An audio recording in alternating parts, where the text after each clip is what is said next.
Yun, so dito tayo ngayon sa National Headquarters ng Philippine National Police dito sa may plaza. Makikita natin, so napakalawak po ng ating mga tinatakbuhan ng ating police personnel, no? Dito sa may malapit na stage.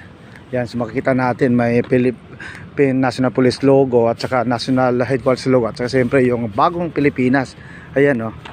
So makikita, oh.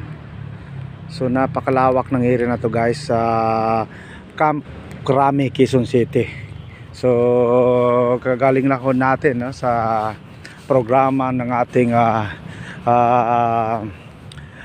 General Rodel Sermonia dito sa may studio ng Sumbong New Action Agad. So kasama ho tayo, no, ng ating mga police personnel at ang ating MUCC founder. At siyempre, tayo ay pauwi na ho ng Basico, Manila sa oras na ito. So dito po yung parking slot doon sa may likod po ng mga sasakyan na yan. So yan, so mag-update ho tayo inshallah. So yan, no?